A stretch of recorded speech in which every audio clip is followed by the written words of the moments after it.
Doctor ఏంటి పల్లవి? కదలికొచ్చింది. Doctor doctor doctor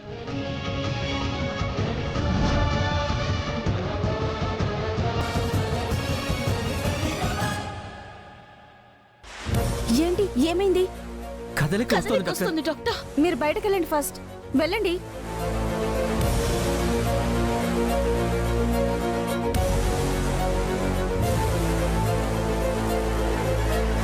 అమ్మా పల్లవి, ఏమైందమ్మా?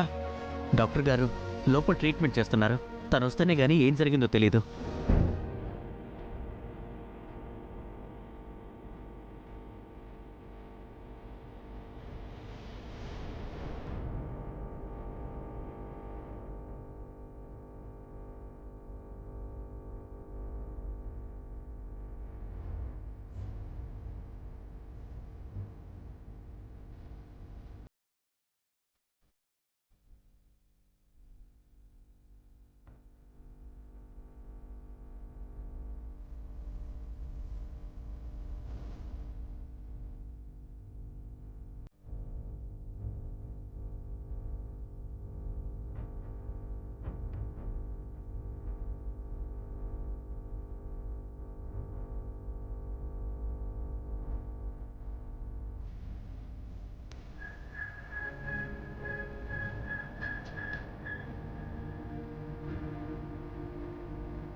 Nothing to worry.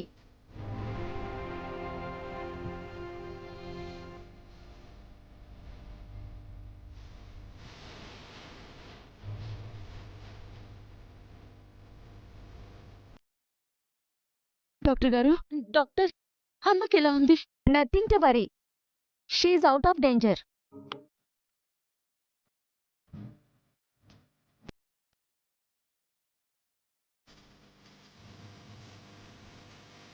దాదాపు కోమాలకు వెళ్ళిపోయిన పేషెంట్ సడన్ గా ఇలా స్పృహలోకి రావడం అనేది మిరాకిల్ అనే చెప్పాలి. Thank God. థ్యాంక్స్ చెప్పాల్సింది దేవుడి కాదండి, ఇదిగో ఈ దేవతకి.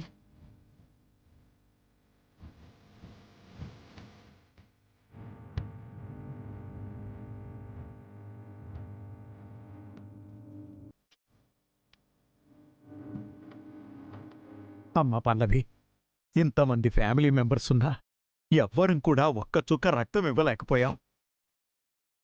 కానీ నువ్వు కన్న బిడ్డలాగా తనకి రక్తం ఇచ్చావమ్మా. ఇప్పుడు తన కోసం అమ్మవారిని మొక్కుకొని ఆవిడ ఆశీర్వాదంతో ఆ తల్లిని బతికించుకున్నావు తల్లి.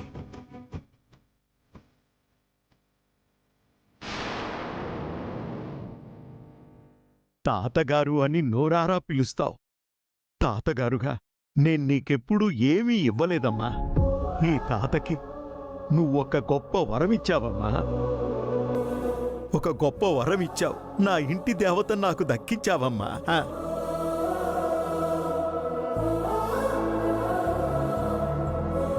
అయ్యో అలా అనకండి తాతగారు. అలాంటి గొప్ప ఆవిడ్ని అమ్మ అని పిలుస్తున్నాను, తాతగారు అని మిమ్మల్ని పిలుస్తున్నాను. ఈ అదృష్టం కంటే ఇంకేం కావాలి? నాకది చాలు. చరణ్, చాలా thanks Charan.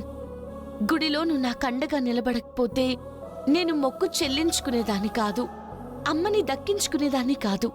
Thank you so much. Hey, it's okay. మనలో మనకి థ్యాంక్స్లేంటి? Thank you so much Charan. పర్వాలేదండి. చరణ్, ఇప్పటికే బాగా ఆలస్యమైంది, నువ్వు బయలుదేరు. మేమందరం ఉన్నాం కదా, మేం చూసుకుంటాం. సరే, ఓకే అండి. అలాగే బాబు. మంచిది బాబు. ఉంటాను పల్లవి.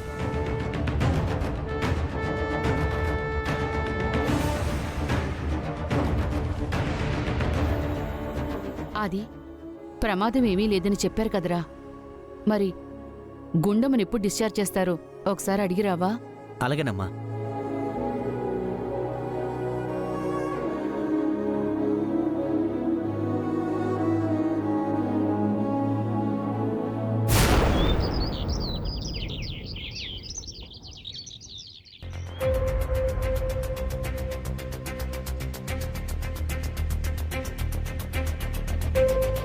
గుండమ్మ కోమాలోకి పోయింది.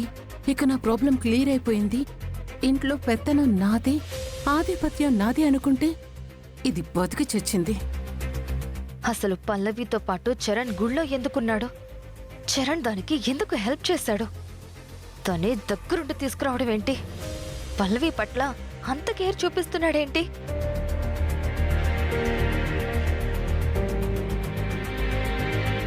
ఏంటి మమ్మీ ఇలా జరిగింది?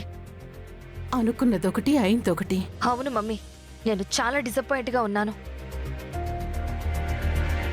డాక్టర్, అలాంటి పేషెంట్ ఖచ్చితంగా కోమాలోకి వెళ్ళిపోతారు. కానీ గుండమ్మ గారు నిజంగా స్పృహలోకి తిరిగి రావడం మిరాకిల్లా ఉంది కదండి. ఆవిడ స్పృహలోకి రావడం అట్లా ఉంచితే ఆశ్చర్యకరమైన విషయం ఏంటంటే ఆ పల్లవి బ్లడ్ లేకపోతే ఇంత రేర్ బ్లడ్ గ్రూప్ మ్యాచ్ అవడం ఏంటి? పైగా జెనెటిక్ సింటమ్స్ అన్నీ ఒకేలా ఉండడం ఏంటి? రక్త సంబంధం ఉంటేనే ఇలా జరుగుతుంది. ఏంటి డాక్టర్ మీరంటుంది? నిజం చెప్పండి, పల్లవి నిజంగా మీ ఫ్యామిలీ మెంబర్ కాదా? చిచి, అది మా ఫ్యామిలీ మెంబర్ ఏంటి? అది మా నాన్నమ్మకి కేర్ టేకర్ గా పనిచేస్తుంది. బస్తీ బ్యాచ్. లేదమ్మా, గుండమ్మ గారికి బ్లడ్ కావాలని పల్లవి బ్లడ్ మ్యాచ్ అవుతుందని చెక్ చేసినప్పుడు ఆ తల్లి రక్తమే పంచుకొని పుట్టిన బిడ్డకు ఉన్నట్టే లక్షణాలు కనిపించాయి.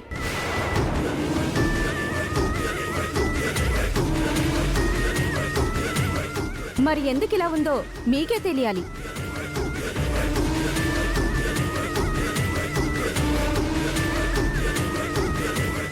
ఇదేంటి మమ్మీ? కోమలోకి పోతుందనుకున్న గుండమ్మ స్పృహలోకి రావడం ఏంటి? అసలు ఈ ట్విస్ట్ ఏంటి? పల్లవి గురించి డాక్టర్ ఇలా మాట్లాడుతున్నారేంటి?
లోపలికి రండమ్మా.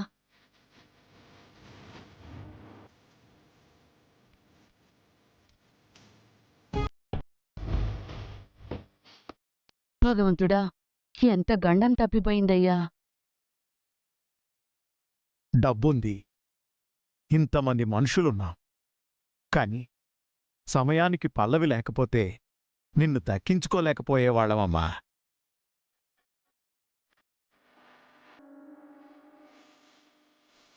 అయ్యో తాతగారు, ఇందులో నేను చేసిందే ఉందండి. రక్తం మ్యాచ్ అయింది కాబట్టి నేను ఇవ్వగలిగాను. అమ్మకి నా రక్తం ఇవ్వడం నిజంగా నా అదృష్టంగా భావిస్తున్నాను.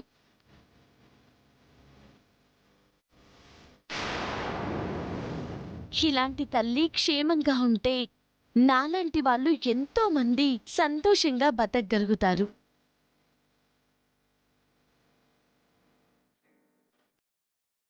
మీరంతా ఫ్రెష్ అయిపోతే నేను టిఫిన్ స్టడీ చేస్తాను. నువ్వు రామ్మా. వెళ్ళమ్మా.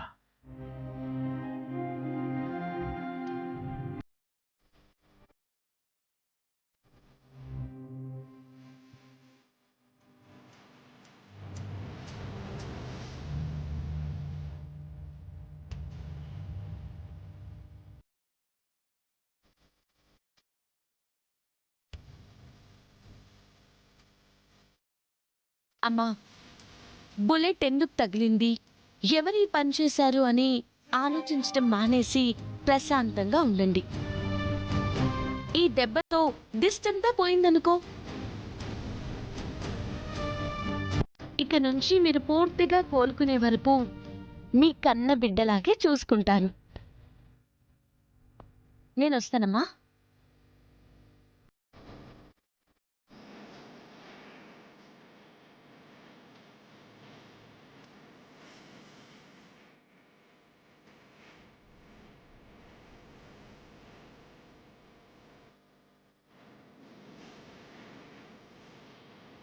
ఏంటమ్మా?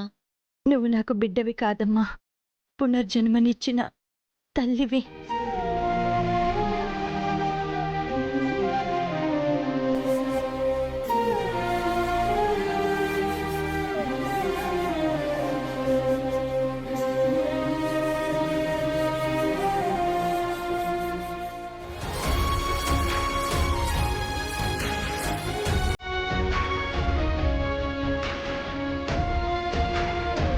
అమ్మా, నేను తినిపిస్తానమ్మా.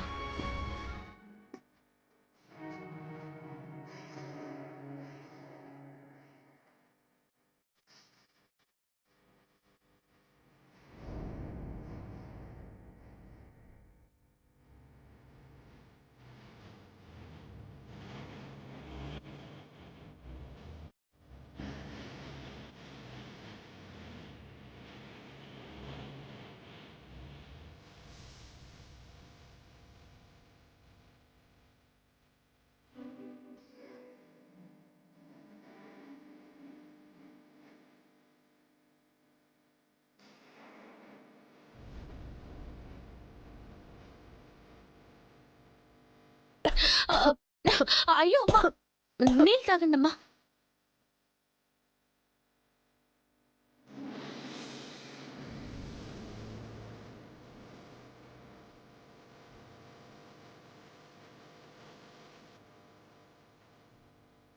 అమ్మ పల్లవి, కేర్ టేకర్గా నాకు సహాయంగా ఉండటానికని ఇంటికొచ్చావు.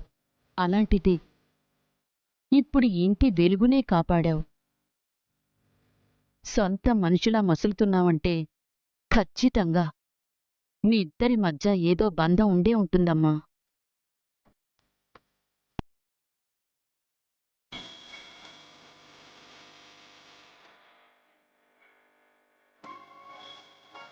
అమ్మా, తినమ్మా.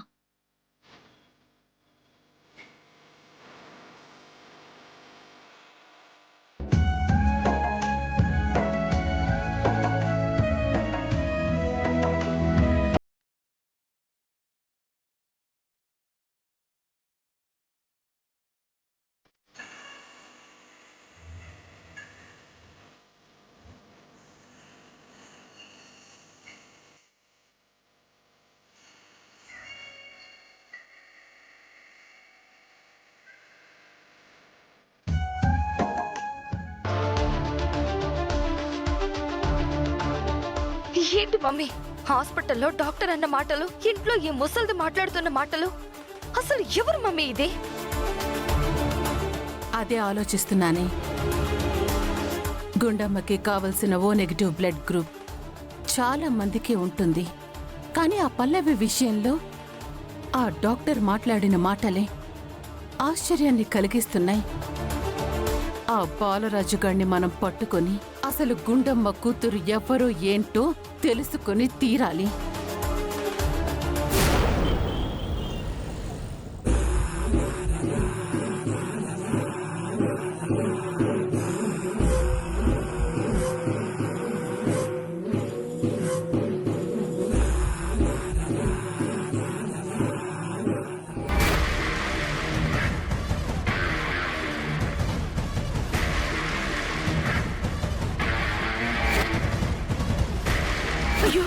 నాన్న, ఏమి నాన్న?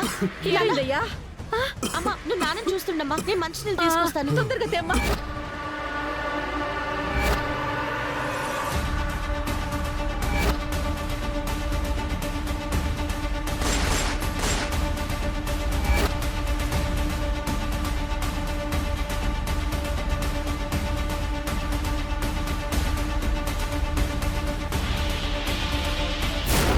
ఏందన్నా సరిగ్గా మందు కూడా తాగకుండా తెగ ఆలోచిస్తున్నావు?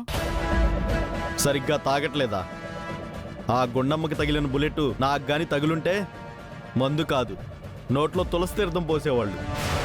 అన్నా, ఒక విధంగా గుండమ్మని ఎవరో కాల్చడం నీకు మంచిదైందన్నా. లేదంటే నిన్ను చావగొట్టైనా నిజం చెప్పించేది. అప్పుడు నీకు డబ్బులు వచ్చే వాళ్ళ దగ్గర నుంచి డబ్బులు కూడా వచ్చిండేవి కాదు. ఒక రకంగా ఇది నీకు లక్కే. నేను ఆలోచిస్తుంది పేమెంట్ గురించి కాదురా. అసలు ఆ గుండమ్మని ఎవరు కాల్చారు, ఎందుకు కాల్చారు? అవునన్నా, నువ్వు అంటుంటే నాకు కూడా డౌట్ వచ్చింది. అసలు ఆ కాల్చిన వాళ్ళు గుండమ్మని కాల్చారా లేకపోతే నిన్ను కాల్చారా?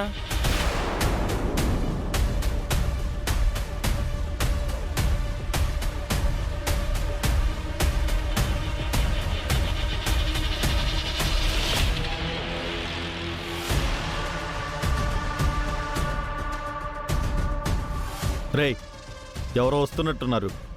నన్ను అడిగితే లేనని చెప్పు. సరే అన్నా.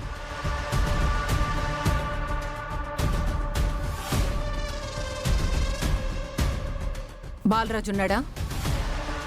బాలరాజా లేడే. మరి ఆ గ్లాస్ ఎవరిది? అది అది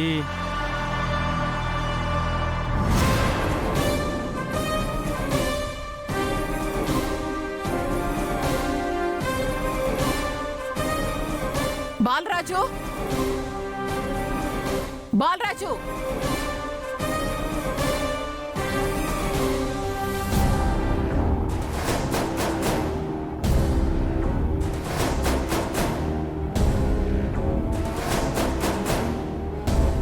నేను ఇక్కడున్నానని మీకెలా తెలుసు? మా మమ్మీ ఫోకస్ చేస్తే ఏమైనా కనుక్కోగలదు, ఎవరెక్కడున్నారో తెలుసుకోగలదు.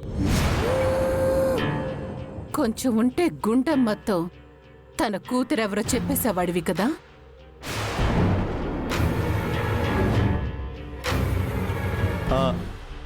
చెప్పకపోతే చంపేసుండేది. లక్కీగా సేవ్ అయిపోయాను. అయితే ఆ గుండమ్మ కూతురెవరో చెప్పు. అప్పుడే చెప్పనని ఎప్పుడో చెప్పాను కదా. ఇప్పుడు నువ్వు చెప్పి తీరాలి బాలరాజు.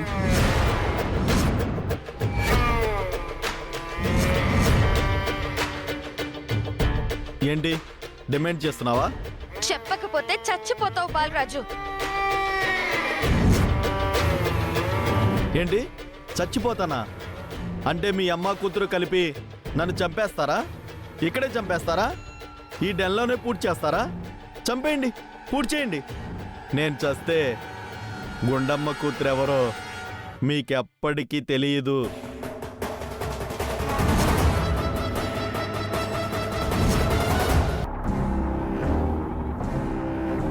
గుండమ్మ కూతురెవరో నువ్వు చెప్పకుండా చస్తే నాకొచ్చే నష్టమేంటి బాలరాజు?